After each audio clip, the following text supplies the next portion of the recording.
Glucólisis. La glucólisis es una ruta metabólica de tipo oxidativo. Esto quiere decir que se pierden hidrógenos en la molécula.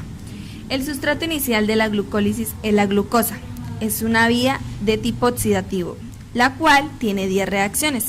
Consiste en dos fases. La fase 1 consiste en el gasto energético de ATP. La fase 2 en la ganancia energética de ATP.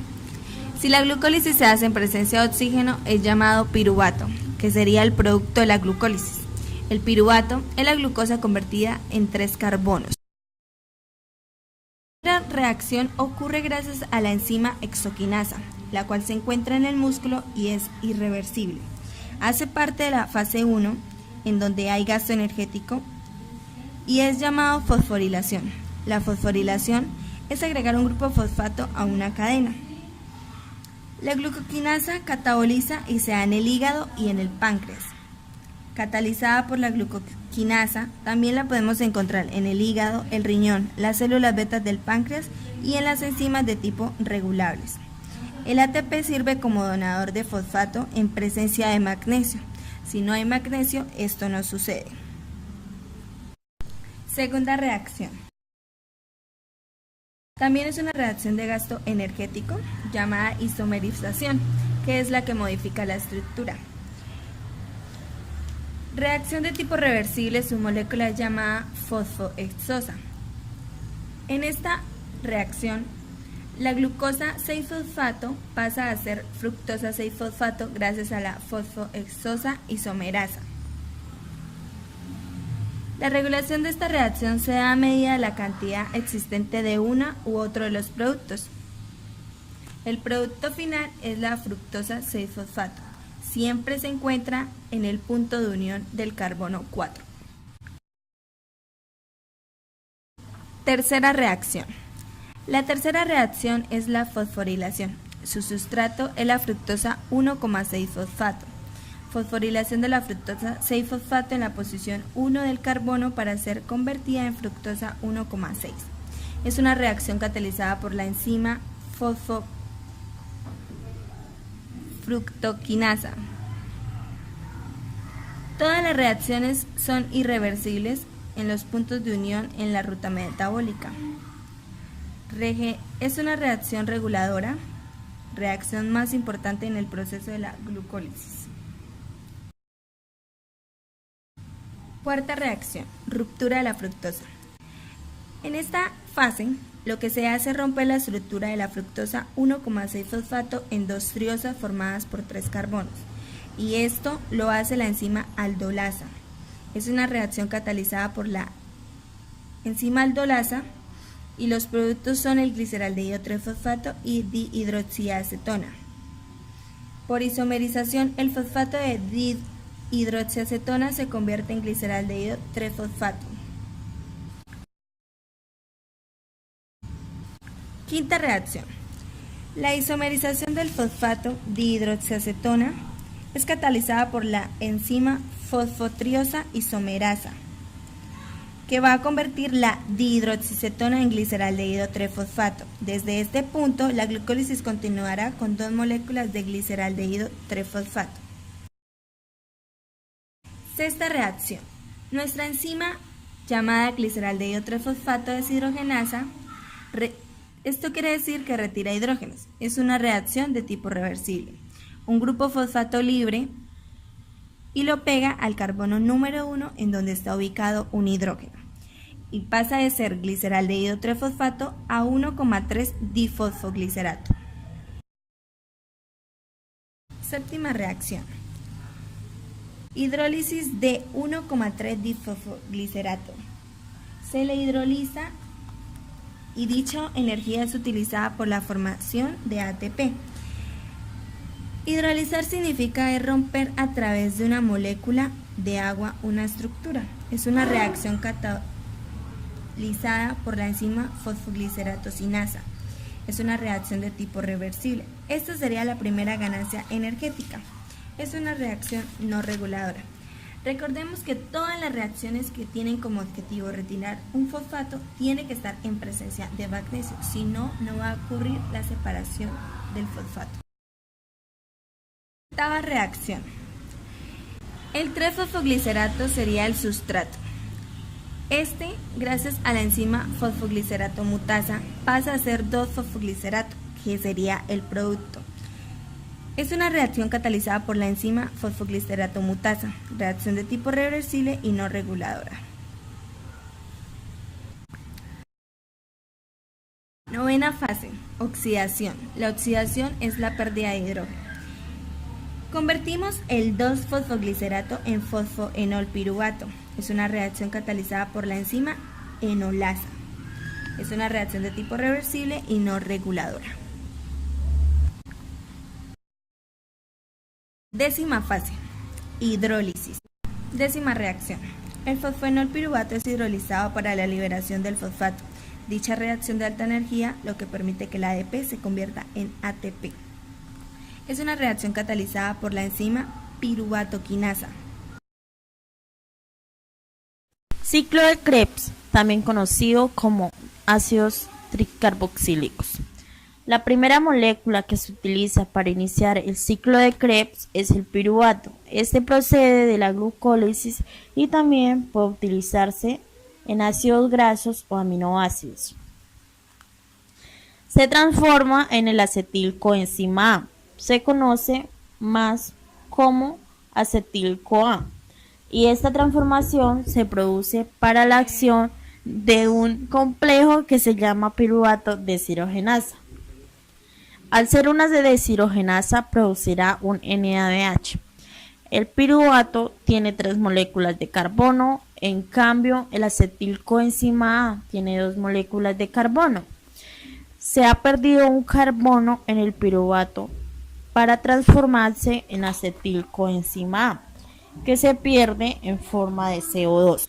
El ciclo de Krebs empieza cuando la molécula se llama oxalacetato, que tiene 4 carbonos, se combina con el acetilcoenzima A, que tiene 2 carbonos, y produce el citrato, que es una molécula de 6 carbonos.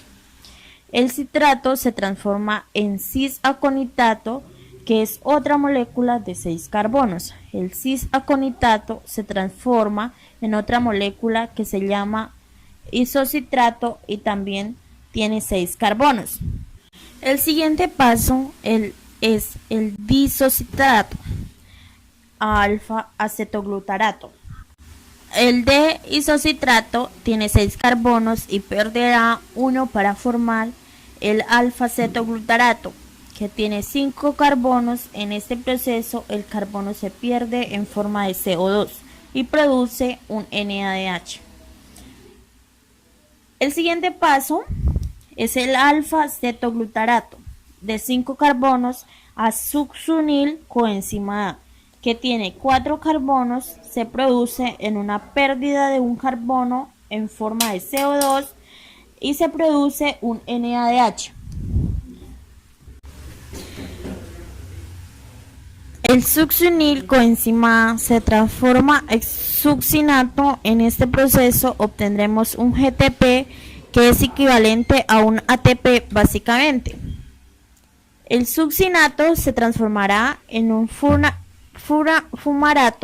y se producirá en FADH. El fumarato incorporará una molécula de agua y se transformará en malato. Al final, el malato se transformará en oxalacetato, cerrando el círculo y produciendo un NADH. Entonces tendremos oxalacetato disponible para combinarse con acetilcoenzima A y empezar otra vez el ciclo de Krebs. En cuanto a las enzimas, la citrato-sinasa es la que justifica el paso del acetilcoenzima A más oxalacetato a citrato. El paso de citrato a cis-aconitato es catalizada por la enzima aconitasa. El paso de disaconitato a disocitrato también se cataliza por la aconitasa. El paso de dicitrato a alfa-6-glutarato interviene la iscitrato deshidrogenasa, que es la que produce el primer NADH y produciendo un CO2. El paso de alfa-cetoglutarato a succinil coenzima A es catalizado por la enzima alfa-cetoglutarato deshidrogenasa, que como hemos dicho antes se produce un NADH y un CO2. El paso de succinil coenzima A succinato se cataliza por el succinil coenzima sintetasa. Recordemos que en el proceso se produce un GTP. La succinato deshidrogenasa cataliza el paso de un succinato a furanato y me produce en este proceso un FADH2. El proceso de furanato a malato se cataliza por la enzima fumarasa. La malato deshidrogenasa cataliza el paso de malato o oxalacetato con la producción de un NADH. Entonces, para concluir, recordemos que en todo este ciclo de Krebs se acaba produciendo tres tipos de moléculas altamente energéticas que son un GTP, un FADH2, 3-NADH.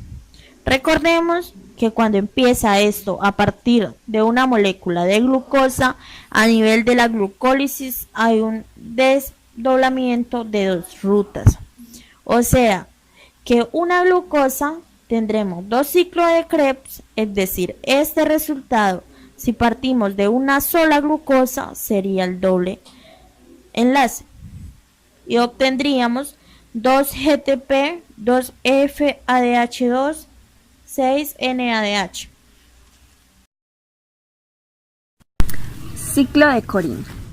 El ciclo de Cori sucede en ausencia de oxígeno gracias a la enzima lactato deshidrogenasa. Es un reciclaje del lactato celular. El piruvato, obtenido en la glucólisis por condiciones de anaerobis, será convertido en lactato por una reacción de fermentación. Dicho lactato viaja por la circulación al hígado. Una vez en el hígado, dicho lactato se convierte en glucosa por la gluconeogénesis. El ciclo de Cori es un ciclo deficitario, ya que se invierte una gran cantidad energética generando un déficit de 4 moléculas de ATP. La glucosa en ganancia bruta va a ser de 4 moléculas de ATP y en ganancia neta va a ser 2 moléculas de ATP. El ciclo de Cori se encuentra más que todo en el músculo o en el hígado, específicamente en el citosol. Las coenzimas son el NAD+ y el NADH. El NAD+ es un agente oxidante que acepta electrones de otras moléculas y pasa a ser reducido para formar el NADH, que puede ser utilizado como agente reductor para donar electrones. La síntesis de glucógeno, también conocida como glucogenogénesis. Esta síntesis es uno de los procesos más importantes, pero para esto es necesario saber qué es el glucógeno, dónde se encuentra y para qué sirve. El glucógeno es un polímero de cadenas ramificadas de glucosa, es decir, es una macromolécula formada por moléculas más pequeñas. Este glucógeno sirve como reserva de energía y lo podemos encontrar en el hígado y músculo, pero especialmente en el hígado. El glucógeno almacenado en el hígado sirve como fuente de glucosa en estados de ayuno, es decir, cuando no se ingiere ningún carbohidrato, el nivel de azúcar tiende a disminuir en la sangre, lo que conocemos comúnmente como la hipoglicemia. Y en caso del músculo va a ser una fuente de energía para la contracción muscular. La glucogenogénesis es uno de los procedimientos más importantes, ya que cuando se ingiere un carbohidrato, la insulina va a activar la síntesis de glucógeno. Pero ¿cómo empieza este proceso? Primero, la glucosa va a entrar a las células del hígado llamadas hepatocitos. Su primera reacción es que se va a convertir en glucosa 6-fosfato. ¿Para qué se produce esto? Esto se produce para que la glucosa no pueda salir de la célula. La enzima encargada de producir esta reacción es la glucoquinasa, y como su mismo nombre lo dice, y lo que quiere decir quinasa, es que va a necesitar de una molécula de ATP y se va a quedar con una de ADP. La segunda reacción es la conversión de glucosa 6-fosfato a glucosa 1-fosfato. Entonces, la enzima que va a realizar este procedimiento es la enzima fosfoglucomutasa. Una vez que ya está formada la glucosa 1-fosfato, esta se va a convertir en uridina difosfatoglucosa. Para esto se necesita de la presencia de UTP, uridina trifosfato, y PP, pirofosfato. Por último, una vez que está formada la uridina difosfato, entramos a lo más importante, donde la uridina trifosfato se va a convertir en enlaces glucosídicos alfa 1,4, lo cual la enzima que realiza este proceso es la glucogenosintasa, una enzima muy importante, ya que es la que sintetiza el glucógeno. Una vez que ya están formadas los enlaces alfa 1,4, va a venir otra enzima que va a formar los enlaces glucosídicos ramificados alfa 1,6. La enzima encargada de realizar este procedimiento es la enzima ramificadora de glucógeno. Para concluir, esta es la síntesis de glucógeno. Una vez se obtiene este proceso, ya se va a obtener la presencia de glucógeno. Pero no olvidemos para qué sirve, ya que sirve para los estados hipoglicémicos. Pero cuando se sintetiza el glucógeno, ¿quién produce esto? En sí es la insulina, ya que es la que almacena la glucosa como azúcar en el hígado. Ya que cuando se ingiere un carbohidrato, la insulina va a actuar. Este mecanismo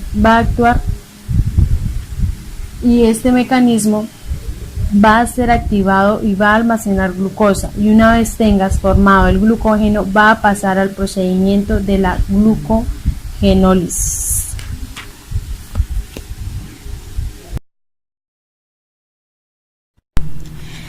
Cadena de transporte de electrones.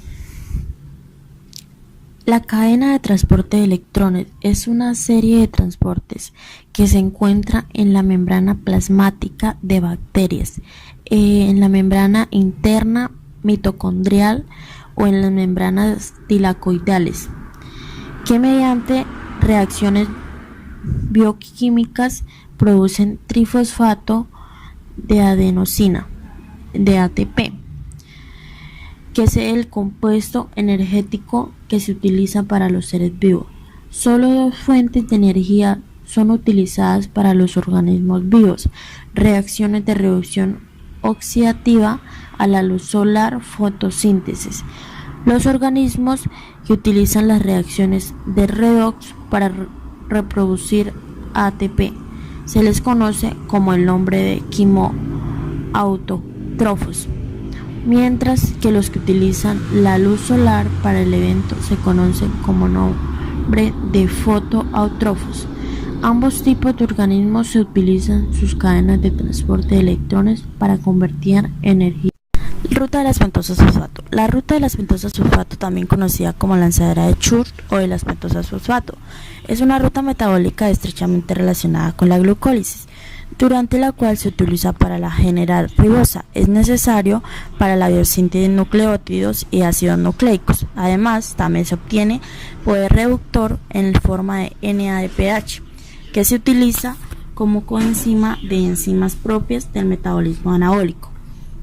De esta manera, este proceso metabólico, el cual es regulado por la insulina, tiene una doble función, ya que la glucosa se usa para formar NADPH, mientras que la se puede transformar en otros componentes de metabolismo, especialmente en pentosas utilizadas para la síntesis de nucleótidos y ácidos nucleicos, para así formar el puente entre rutas anabólicas y catabólicas de la glucosa.